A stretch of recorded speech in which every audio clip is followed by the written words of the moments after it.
Bismillahirrahmanirrahim. Assalamualaikum warahmatullahi wabarakatuh. Alhamdulillah, wassalatu wassalamu ala Rasulillah wa ala alihi wa sahbihi wa mawalah. La hawla wa la quwwata illa billah. Asyhadu an la ilaha illallah wa asyhadu anna Muhammadan abduhu wa rasuluh. La nabiyya ba'da, amma ba'du. Saudara-saudara jamaah salat Isya dan salat tarawih Masjid Syuhada yang insyaallah diberkahi, dimuliakan oleh Allah Subhanahu wa taala, mudah-mudahan juga dirahmati sebagai bagian dari 10 hari pertama yang insyaallah diberikan rahmat kepada kita. Kedua, salawat dan salam kepada junjungan Nabi kita Muhammad sallallahu alaihi wasallam. Mudah-mudahan kita dapat mengikuti uswah yang beliau contohkan, yang dengan itu kita insyaallah selamat, bahagia, nyaman dunia dan akhirat. Amin ya rabbal alamin. Saudara-saudara sekalian, pada kesempatan yang singkat ini saya ingin menyampaikan sedikit sebagai mudah-mudahan menjadi sumber inspirasi, yaitu ayat Al-Quran yang sudah sangat sering kita dengar. A'udzubillahi minasyaitonirrajim. Bismillahirrahmanirrahim. Qu anfusakum wa ahlikum naro. Jagalah, peliharalah, lindungilah dirimu dan keluargamu agar terlindung tidak jatuh pada api neraka, pada siksaan, pada kehidupan yang susah, kehidupan yang tidak nyaman. Kemudian di tempat lain disebutkan, walaqad zara'na li jahannama katsiran minal jinni wal insi lahum qulubun la yafqahuna biha walahum a'yunun la yubsiruna biha walahum adhanun la yasma'una biha. Jadi kebanyakan penghuni neraka itu adalah jin dan manusia yang tidak memfungsikan 3 alat radar yang diberikan Allah. Yang pertama, hati untuk memahami, telinga untuk mendengar, mata untuk melihat. Maka kalau 3 radar ini, kata Al-Quran, tidak digunakan, maka mengakibatkan yang tadi, masuk neraka, bahkan katanya lebih hina daripada binatang. Balhum adall. Konteks ayat ini dan kaitannya dengan Ramadan adalah bahwa dalam kehidupan keluarga kita, kalau kita meminjam ilmu sosiologi, dikatakan ada beberapa fungsi dalam kehidupan keluarga yang harus berjalan agar mencapai tujuan keluarga, yaitu keluarga sakinah. Wa min ayatihi an khalaqalakum min anfusikum azwaja litaskunu ilaiha. Disebutkan dalam surah Ar-Rum ayat 21. Tujuan berkeluarga adalah untuk membentuk, mendapatkan, merasakan keluarga yang sakinah. Ibunya sakinah, bapaknya sakinah, anaknya sakinah, orang tuanya sakinah. Baik yang dikatakan nuclear family, ya, keluarga kecil, bapak, ibu, orang tua, maupun extended family, keluarga besar. Mungkin ada mertua kita, orang tua kita, saudara kita yang dengan kita, semua merasakan kebahagiaan, sakinah. Maka untuk mencapai tujuan itu, ayat yang tadi katakan ku anfusakum. Ada 3 radar yang diberikan Allah, gunakan. Maka itu dikatakan fungsi keluarga. 1, fungsi edukasi, fungsi pendidikan. Maka agar tujuan yang disebutkan keluarga sakinah tercapai, salah satunya adalah harus berjalan fungsi pendidikan.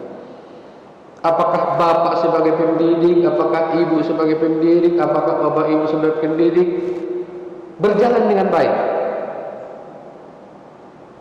Maka puasa itu dikatakan mungkin madrasah untuk meningkatkan apa yang kita katakan tadi, qalb kita untuk bisa memahami. Puasa itu kita katakan menahan. Menahannya seperti apa? Dikatakan puasa itu istimewa daripada yang lain. Maka dikatakan Allah, karena itu ibadah puasa itu untuk saya, kata Allah. Yang lain-lain untuk dia, tapi ini khusus untuk saya. Luar biasa.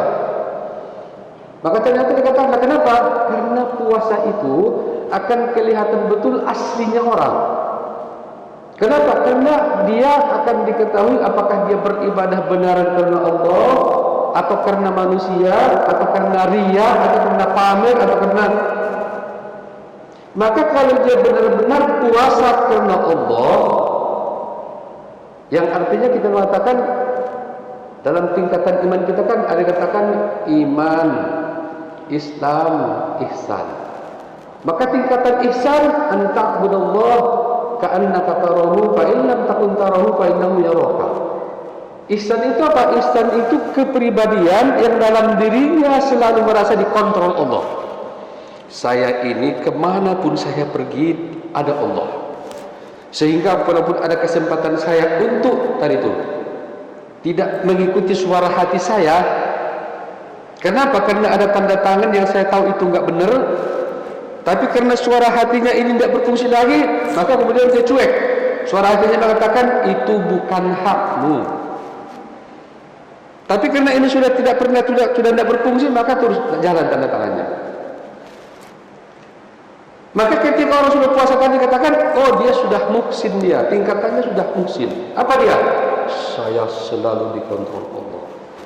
Maka meskipun si A tidak melihat, si B tidak melihat, anak saya tidak melihat, kalau saya tidak melihat, maka kemudian dia ingat, iya, salah satu cara jalan untuk melindungi anak saya, keturunan saya, cucu saya kelak, di antaranya adalah harus saya berikan makanan, minuman yang halal dan thayyib. Maka makanan minumannya zatnya halal, cara mendapatkannya juga halal. Maka ini katakan Allah memberikan radar, kamu gunakan matamu dengan baik, gunakan telingamu dengan baik, gunakan hatimu dengan baik. Nah, maka kita katakan puasa ini sebenarnya boleh kita katakan untuk mempertajam itu, untuk mempertajam suara hati kita. Karena dikatakan dengan kehidupan yang kadang-kadang kita tidak terasa, sedikit demi sedikit, itu yang dikatakan habituasi, pembiasaan. Awalnya terpaksa, lama-lama kemudian merasa biasa, setelah itu kemudian merasa menjadi hobi, kesenangan. Maka yang salah itu, yang tidak benar itu pun lama-lama tidak terasa lagi, tidak terasa tidak benar lagi. Maka mudah-mudahan dengan puasa ini, iya saya puasa karena Allah. Kalaupun saya minum sekenyang-kenyangnya, makan sebanyak-banyaknya, kalau saya sendiri tidak ada yang tahu, tetapi kan Allah tahu.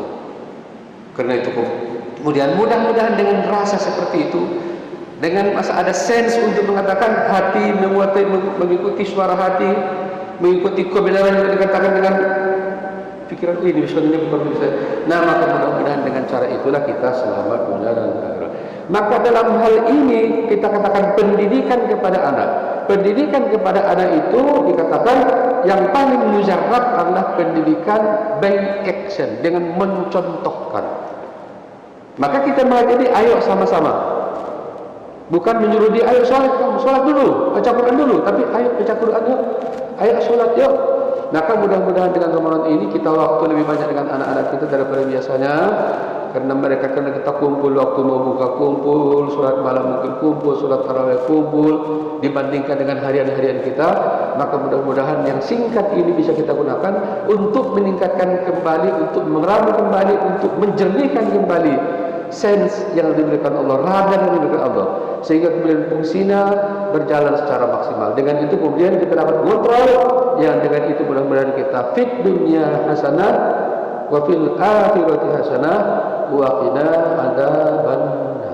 Mudah-mudahan dengan kesempatan singkat ini kita terinspirasi untuk kita selalu terjaga, untuk kita selalu mematuhi perintah Allah Subhanahu wa taala.